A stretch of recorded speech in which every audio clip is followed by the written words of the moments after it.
नमस्कार। पदार्थ की रहस्यमय दुनिया में एक बार फिर से स्वागत है। आज हम एक ऐसे सफर पे निकल रहे हैं जहां कोई भी चीज वैसी नहीं है जैसी दिखती है। हर चीज लगातार अपना रूप बदल रही है, बिल्कुल किसी जादूगर की तरह। कभी सोचा है कि हमारे आसपास की हर चीज, पानी, हवा, यहां तक कि जिस कुर्सी पर हम बैठते हैं, असल में एक ही चीज के अलग-अलग रूप हों तो?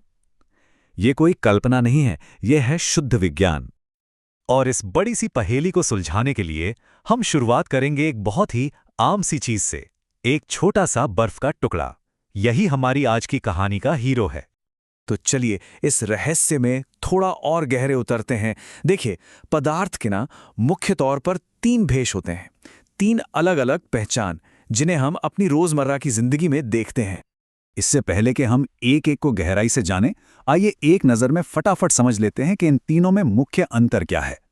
ठोस, तरल और गैस, ये तीनों अपने आकार और आयतन के मामले में एक दूसरे से बिल्कुल अलग होते हैं। तो सबसे पहले बात करते हैं ठोस अवस्था की। ये पदार्थ का सबसे अनुशासित, सबसे स्थिर रूप है, जहां हर चीज अपनी तय जगह पर टिकी होती है। तो आखिर क्या चीज एक ठोस को ठोस बनाती है? इसका सारा राज ना इसके कणों में छिपा है। ये कण एक दूसरे से इतने कसकर बंधे होते हैं कि कहीं जा ही नहीं सकते, बस अपनी ही जगह पर हल्के हल्के कांपते रहते हैं। और इसीलिए ठोस का आकार और आयतन दोनों ही निश्चित होते हैं। इस उदाहरण को देखिए, ये बात को बिल्कुल साफ कर देता है। ठोस के कण बिल्कुल एक दीवार में लगी ईंटों की तरह हैं, हर कोई अपनी जगह पर मजबूती से जमा हुआ है। अच्छा, अब चलते हैं अगले भेष की तरफ। अब हम बात करेंगे तरल अवस्था की, जिसकी सबसे बड़ी पहचान है उसका बहने का गुण, यानी फ्लो। देखिए, तरल का आयतन तो तय होता है, लेकिन उसका कोई अपना आकार नहीं होता। ये जिस भी बर्तन में जाता है उसी का रूप ले लेता है।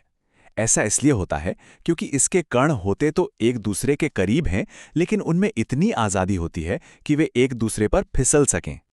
ये उपमा इसे और भी अच्छे से समझाती है।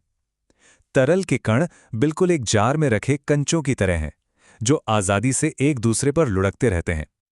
और अब आते हैं पदार्थ के सबसे ऊर्जावान और सबसे आज़ाद रूप पर, गैस। यहाँ कोई नियम कानून नहीं चलता, सिर्फ आज़ादी है। गैस का न तो कोई निश्चित आकार होता है और न ही कोई निश्चित आयतन। इसे जिस भी जगह में छोड़ दो, ये पूरी तरह से उसमें फैल जाती है। इसके कण एक दूसरे से बहुत दूर होते हैं और जबरदस्त रफ्तार से हर दिशा में भागते रहते हैं।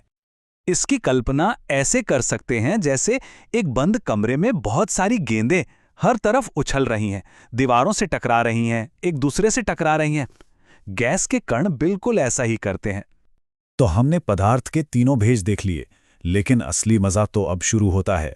सवाल यह है कि ये रूप बदलते कैसे हैं, और इस बदलाव के पीछे की असली शक्ति है ऊर्जा।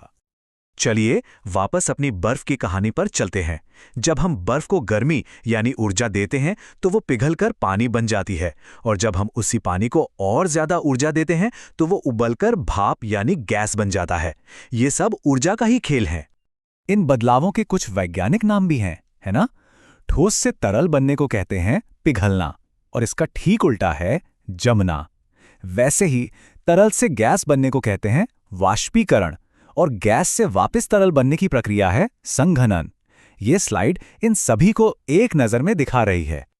लेकिन ये सब जानना जरूरी क्यों है?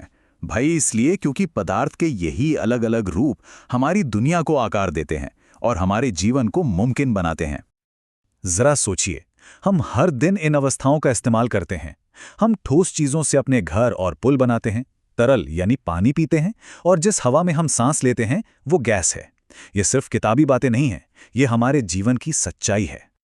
तो आज हमने पदार्थ के तीन मुख्य रूपों को समझा जो हमारी दुनिया की हर चीज बनाते हैं। लेकिन क्या हम जानते हैं कि एक चौथी अवस्था भी है? एक ऐसी अवस्था जो इतनी ज्यादा ऊर्जावान है कि वो सूरज और तारों को शक्ति देती है। वो क्या हो सकती है? शायद ये हमारे अगले रहस्यमयी सफर का विषय हो।